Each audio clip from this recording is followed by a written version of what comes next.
Hai Cedu Fam, welcome back to my channel. Jadi pada video kali ini aku bakal bahas perkembangan sistem periodik unsur atau yang dikenal dengan SPU.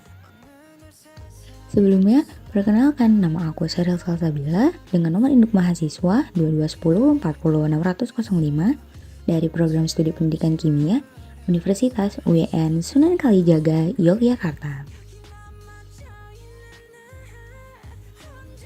Jadi, pada materi ini aku bakal bahas 4 poin. Yang pertama pengertian SPU, yang kedua perkembangan SPU, yang ketiga metode pengelompokan SPU, dan yang terakhir adalah contoh.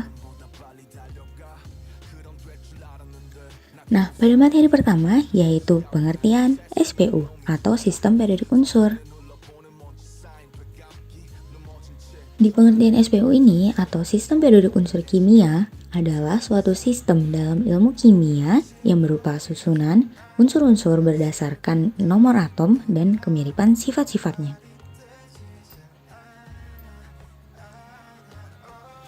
Nah, sistem ini berupa tabel periodik yang digunakan untuk mengelompokkan unsur dan mengetahui nomor atom, konfigurasi elektron, mempelajari setiap unsur dan sifat-sifat keteraturannya. Selanjutnya, kita next ke materi yang kedua, yaitu perkembangan SPU atau sistem periodik unsur. Yang pertama kali akan aku bahas adalah sejarahnya. Nah, Robert Boyle adalah orang pertama yang memberikan tentang definisi bahwa unsur adalah suatu zat yang tidak dapat dibagi lagi menjadi dua zat atau lebih dengan cara kimia. Sejak itu, orang menyimpulkan bahwa unsur-unsur mempunyai sifat yang jelas dan ada kemiripan di antara sifat-sifat unsur itu. Selanjutnya adalah perkembangan berdasarkan jenis pengelompokan. Yang pertama, pengelompokan unsur berdasarkan sifat logam dan non-logam. Yang kedua, berdasarkan hukum triade Dobereiner. Dan yang terakhir adalah hukum oktav Newlands. Ternyata belum selesai. Masih ada yang keempat, yaitu tabel periodik Mendeleev. Dan yang terakhir, tabel periodik modern. Oke, pengelompokan unsur berdasarkan sifat logam dan non-logam oleh Antoine Lavoisier. Melalui bukunya yang berjudul Traits Élémentaires de Chimie, Lavoisier menjadi pembuka jalan atas penemuan-penemuan unsur-unsur kimia dan cikal bakal tabel unsur periodik. Ia juga berhasil mempublikasikan daftar 33 unsur, di mana semua unsur dikelompokkan berdasarkan sifat logam, non-logam, gas, dan tanah.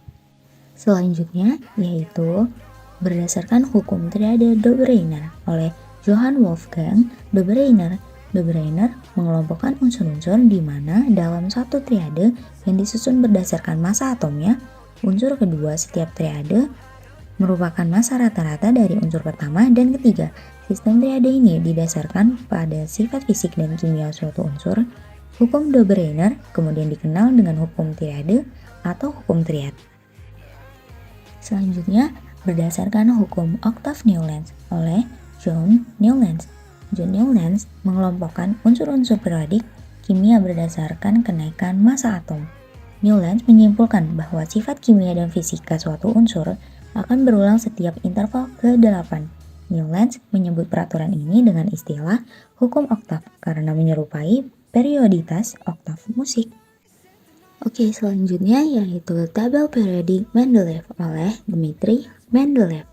Mendeleev mengembangkan klasifikasi periodik unsur kimia dan menempatkan unsur-unsur yang memiliki kemiripan sifat secara vertikal dan kemudian disebut golongan, dan menempatkan unsur-unsur yang disusun berdasarkan kenaikan massa, yaitu massa atom relatifnya secara horizontal, yang kemudian disebut periode.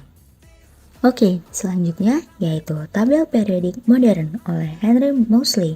Henry Moseley mengemukakan pentingnya nomor atom dalam penempatan unsur-unsur pada tabel periodik. Dan kemudian Moseley memperbarui tabel unsur periodik milik Mendeleev. Nah, sekarang kita masuk ke materi yang ketiga, yaitu metode pengelompokan SPU atau sistem periodik unsur dalam tabel periodik.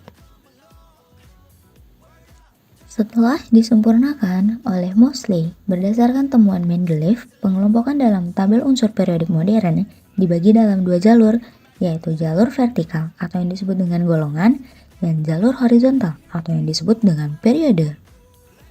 Nah, jadi Dalam pengelompokan SPU ini, ada periode. Dalam sistem periodik unsur, periode atau susunan ke samping menunjukkan nomor kulit atau banyaknya yang terisi oleh elektron, yang berarti nomor periode sama dengan jumlah kulitnya. Selanjutnya ada golongan. Dalam sistem periodik unsur, golongan atau susunan ke bawah menunjukkan unsur-unsur yang memiliki sifat mirip diletakkan dalam penggolongannya. Nah, kita sampai pada materi yang keempat. Jadi, aku bakalan ngasih CEDUFEM contoh-contoh dari perkembangan sistem periodik unsur atau SPU. Oke, jadi seperti yang ada pada video, periode dalam tabel periodik atau secara ke samping itu ada 7 dari periode 1, 2, 3, 4, 5, 6, dan 7. CEDUFEM bisa lihat periode 1 sampai 7 pada video yang aku tampilkan. Selanjutnya, golongan dalam tabel periodik atau secara ke bawah. Nah, di golongan ini ada golongan 1A, 2A, 7A, 8A, 1B, sampai 3B. Nah, golongan 1A disebut sebagai golongan alkali, kecuali hidrogen. Selanjutnya, ada golongan 2A yang disebut sebagai golongan alkali tanah. Setelah itu ada golongan 7A, disebut sebagai golongan halogen.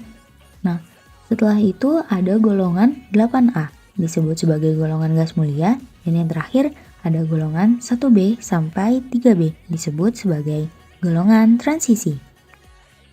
Oke, CEDUFEM, jadi sekian yang aku sampaikan tentang perkembangan sistem periodik unsur atau SPU. See you next video.